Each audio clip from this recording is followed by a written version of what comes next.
नमस्कार, मैं हूं प्रवीण गौतम। पीएम मोदी के पास पहले 2 चरण के मतदान के बाद क्या ग्राउंड रिपोर्ट पहुंची है? जमीनी हकीकत की कौन सी रिपोर्ट ने पीएम मोदी को डरा दिया है कि पीएम मोदी ने जनता को डराने का डोज बढ़ा दिया है? पब्लिक को डराने और झूठ बोलने का नया फॉर्मूला रोजाना पीएम मोदी लेकर आते हैं। पहले इस बात को लेकर डराया कि आपकी प्रॉपर्टी छीन लेंगे, गहने छीन लेंगे, कार छीन लेंगे, मकान छीन लेंगे, 4 कमरे का मकान है तो 2 कमरे छीन लेंगे, आदि इत्यादि कांग्रेस के मैनिफेस्टो को लेकर पीएम मोदी ने सफेद झूठ बोला। और अब यह झूठ बोल रहे हैं कि अगर इंडिया गठबंधन की सरकार बनती है तो फिर पीएम का प्लान क्या है इंडिया गठबंधन के पास? पीएम मोदी क्या झूठ बोलते हैं जिसकी अब तक कोई जानकारी नहीं है और ना ही इंडिया गठबंधन ने ऐसा कोई ऐलान किया है। मोदी रैलियों में अब क्या नया झूठ बोल रहे हैं, जरा सुनिए। जो लोग प्रधानमंत्री भी किस्तों में बनाना चाहते हैं वो बड़े लक्ष्य हासिल कर सकते हैं क्या? कुछ अचीव कर सकते हैं क्या? आपको पता है ना, उन्होंने तय किया है हर वर्ष एक प्रधानमंत्री, दूसरे वर्ष दूसरा, तीसरे वर्ष तीसरा। बताइए साथियों, मैं जब एक भारत श्रेष्ठ भारत की बात करता हूं तो कांग्रेस के शहजादे को बुखार चढ़ जाता है।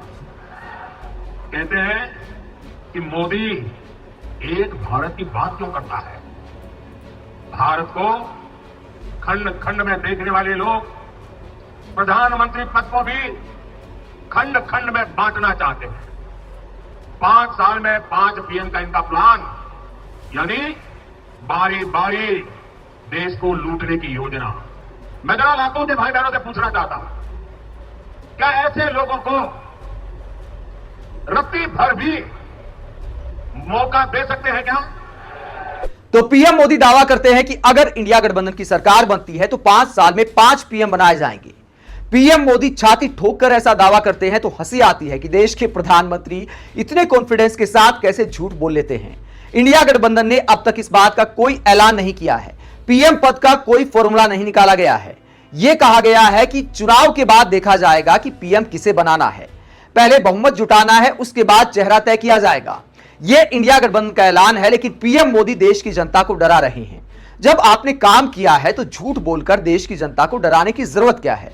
कभी कहते हैं प्रॉपर्टी छीन लेंगे, कभी कहते हैं कि पीएम का 5 पीएम का प्लान है इंडिया गठबंधन का, देश को खंड खंड वाला पीएम का कार्यकाल मिलेगा। इस तरह से देश की जनता को गुमराह किया जा रहा है, जबकि देश के प्रधानमंत्री को अपने काम पर वोट मांगना चाहिए।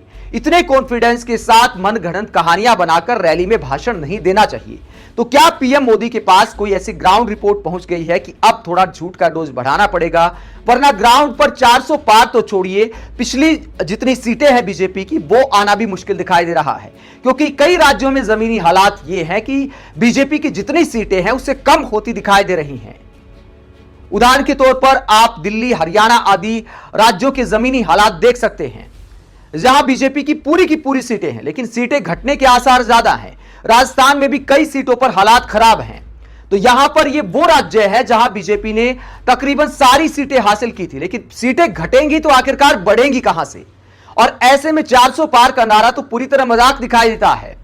तो देश के प्रधानमंत्री क्या डर गए हैं? अगर पीएम मोदी को कोई ग्राउंड रिपोर्ट भी मिली है, कम मतदान से अगर पीएम मोदी डर गए हैं कि कहीं हमारे समर्थक तो वोट डालने नहीं गए, तो इस बात का भी डर है, तो मर्यादा के साथ चुनाव लड़ना चाहिए, अपने प्रयास ज्यादा करने चाहिए, लेकिन झूठ का डोज थोड़ा सा कम करना चाहिए। इस तरह पीएम को सरेआम झूठ बोलना शोभा नहीं देता। आप प्रधानमंत्री के ऐसे नित नए झूठ बोलने को लेकर क्या सोचते हैं? क्या ग्राउंड रिपोर्ट ने पीएम मोदी को डरा दिया है? कमेंट बॉक्स में अपनी राय जरूर दें। अगर आप हमारी पत्रकारिता को पसंद करते हैं तो थैंक्स के ऑप्शन का इस्तेमाल करें, वीडियो को लाइक करें, चैनल को सब्सक्राइब करें। नमस्कार।